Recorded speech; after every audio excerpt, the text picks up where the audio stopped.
operates. Now we are discussing an interesting topic. Time-barred debts can be recovered.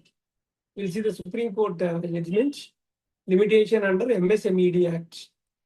In significant judgment, the Supreme Court of India clarified that creditor can recover a time-barred debt through remedies other than a court of law, such as arbitration under the MSMED Act. The court emphasized the interplay between Arbitration and Conciliation Act. Arbitration and Conciliation Act 1996, the Limitation Act 1963, and the special provisions of MSMED, Micro, Small and Medium Enterprises Development Act. Background of the case, if we see the appellants, Sonali Power Equipment Private Limited and others, registered as small scale industries. The appellants are registered small scale industries. Respondent, Maharashtra State Electricity Board, MSMED. Period of supply, it was 1993 to 2004. Transformers were supplied under the purchase order from 1993 to 2004. Issue was delayed payment by the MSEB for goods supplied. So the issue delayed by the Maharashtra State Electricity Board. Maharashtra State Electricity Board payment was delayed. So legal proceedings here. So initial reference 2005 to 2006 is filed under the interest on delayed payments to small scale and ancillary industrial undertaking Act 1993. But after repeal, the cases were taken up by MSMED Act 2006. Then award by Facilitation Council in the year 2010 allowed the appellant's claim, granted interest on delayed payment, but this is challenged by MSEB. So Maharashtra State Electricity Board, it is challenged under Section 34 of Arbitration and Conciliation Act 1996. So deposited money as per Section 19 of the MSMED Act. So Commercial Court in the year 2017 set aside the award citing bar of limitation. Here the issue is bar of limitation. Then they went to appeal before High Court, refer the matter to larger bench on the applicability of Limitation Act to MSMED proceedings. Then again went to Supreme Court. Final adjudication on whether limitation bars MSME claims in arbitral forum under MSMED Act. So here the key legal issues: does the Limitation Act apply to proceedings under Section 18 of MSMED Act, Statutory Arbitration? And another issue, whether time-barred debt can be enforced through non-court forums.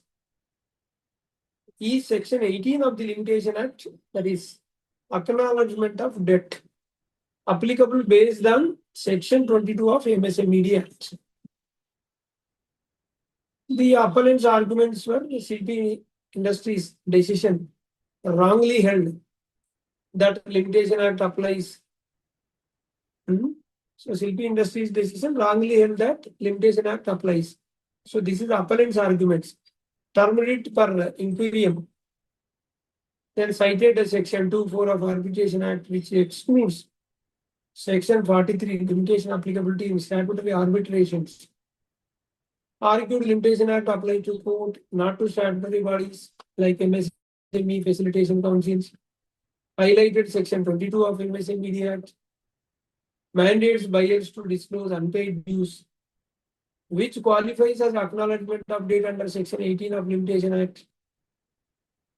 Emphasized pro-consumer supplier objects of MSMED Act. So then Supreme Court ruling and key observations on time-barred debts. A time-barred debt may not be recoverable through a suit in a civil court, but it can still be acknowledged and enforced through alternative mechanisms, including statutory arbitration.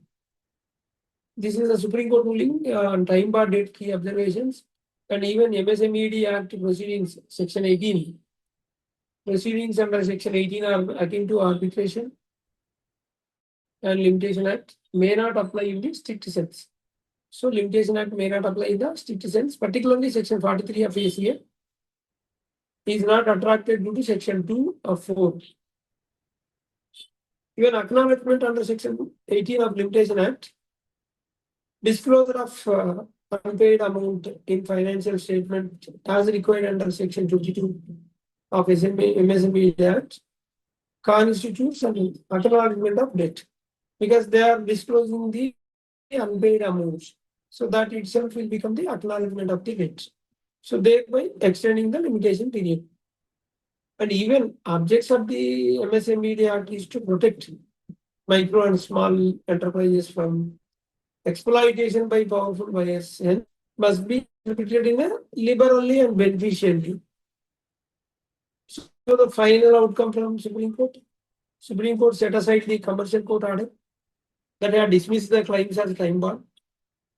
So restored the award of facilitation council, allowing the applicants to recover delayed payments with the interest. So clarified, time barred claims are not automatically unenforceable under arbitration or statutory schemes, particularly when acknowledgements exist or special enactments override limitation constraints. So the implications with these judgments reinforces protection to MSMEs under MSMED. Limitation Act does not bar recovery through arbitration if there is acknowledgement of debts, and it promotes commercial justice for delayed payments, clarifies Section 18 of MSMED and Section 43 of ACA, applies liberal interpretation in favor of small scale suppliers.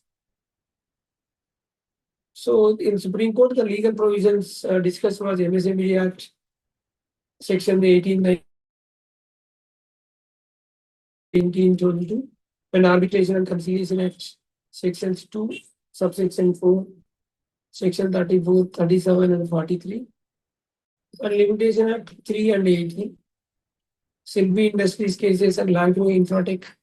So the conclusion is the landmark Supreme Court judgment empowers MSMEs to enforce even through statutory arbitration and underscores that limitation cannot be used unfairly to deny legitimate dues to small suppliers.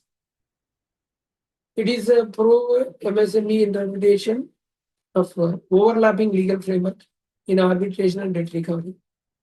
We have two channels, RR Corporates and other RR Legal Talks. Please do subscribe. Hit bell icon so that you will not miss any of our latest videos. Thank you.